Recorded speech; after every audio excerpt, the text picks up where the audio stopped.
मुख्यमंत्री माझी लाडकी बहीण योजनेमधील ज्या बहिणींची के.वाय.सी चुकली आहे किंवा ज्या बहिणी के.वाय.सी करूच शकल्या नाहीत किंवा मग ज्या बहिणींना 2 हप्ते आले नाही आहेत नोव्हेंबर आणि डिसेंबरचे, त्या बहिणींसाठी हा व्हिडिओ अतिशय महत्त्वाचा आहे. कारण की आता त्या बहिणींना एक काम करायचं आहे जेणेकरून त्यांना त्यांची के.वाय.सी सुद्धा करता येणार आहे आणि त्यांना जे काही 2 महिन्याचे हप्ते बाकी राहिलेले आहेत ते सुद्धा त्यांच्या खात्यात येणार आहेत आणि पुढील हप्तेसुद्धा रेग्युलर सुव्यवस्थित चालू होणार आहे. तर तुम्हाला एक काम करायचं आहे, ते नेमकं कोणतं हे मी पुढे व्हिडिओमध्ये तुम्हाला सांगणार आहे.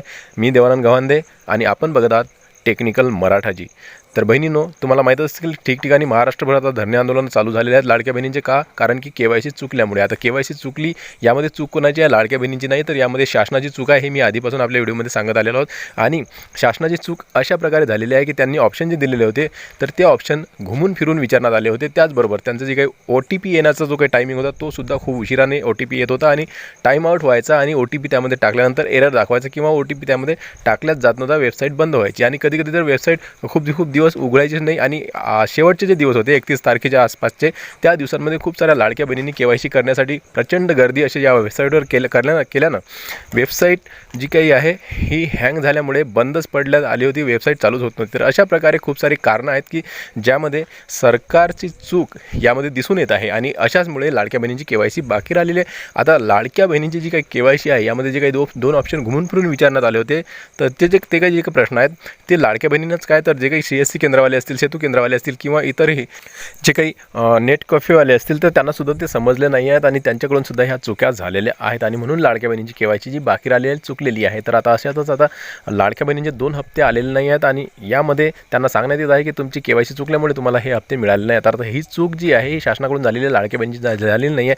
तर म्हणून आता तुम्हाला काय करायचं आहे, तात्काळ एक काम करायचं. तर कोणचं? तुम्हाला जायचं आहे की तुमच्या तहसील जे कार्यालय आहे तिथं लाडक्या बहीण योजनेसंबंधीचं जे काही महिला व बाल विकास विभाग आहे तिथं जाऊन तुम्हाला तुमचा एक अर्ज द्यायचा आहे आणि त्यामध्ये सांगायचं आहे की आम्हाला पैसे अजून मिळाले नाही, आमची के.वाय.सी का चुकली, कशी प्रकारे चुकली, काय झालं नेमकं, आणि त्याचबरोबर तुमचं नाव, गाव आणि त्याचबरोबर आधार क्रमांक तिथं द्यायचा आहे. म्हणजेच की तुमचं जे काही नाव, गाव आहे, आधार क्रमांक तिथं रजिस्टर होणार आहे आणि तुम्हाला पुढे याचा फायदा होणार आहे. आणि एक गोष्ट आणखीन, तुमच्या जर तहसील कार्यालयामध्ये तसं नसेल तर मग तुम्ही जिल्ह्याच्या ठिकाणी राहत असाल तर जिल्ह्याच्या ठिकाणी सुद्धा जे काही महिला व बाल विकास विभाग आहे तिथं जाऊन तुम्ही अशा प्रकारचे अर्ज देऊ शकता. म्हणजे तुमचं काही नाव आहे ते तिथं रजिस्टर होणार आहे आणि पुढे याचा फायदा तुम्हाला होणार आहे. आता जर के.वाय.सीची प्रक्रिया लवकरच सुरू होणार आहे, कारण की सरकारला हे मान्य करावंच लागलं की शासनाची चूक आहे आणि के.वाय.सीची जी काही वेबसाईट आहे लाडक्या बहिणींची ते सुद्धा ओपन होऊ शकते किंवा अंगणवाडी सेविकेकडून तुमच्या घरी पडताळणीसुद्धा करू शकतात. आता ज्या पात्र लाभार्थी आहेत त्यांना भिण्याचं काही कारण नाही आहे. आता तुम्ही पात्र आहात, तुमच्याकडे 4 चाकी वाहन नाही आहे, 2.5 लाखाच्या खाली उत्पन्न आहे, सरकारी नोकरीवर नाही आहेत, तर मग तुमची जी काही पडताळणी होणार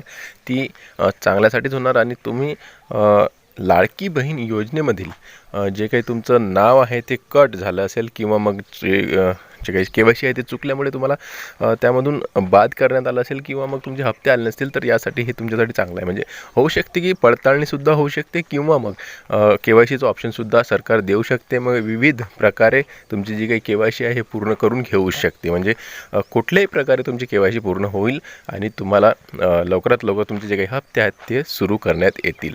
तर तुम्हाला जाऊन फक्त एकच काम करायचं आहे की तहसील कार्यालयामध्ये जाऊन तुम्हाला तुमचं जे काही नाव, गाव आहे ते तिथं रजिस्टर करायचं आहे आणि त्यांना एक अर्ज द्यायचा आहे.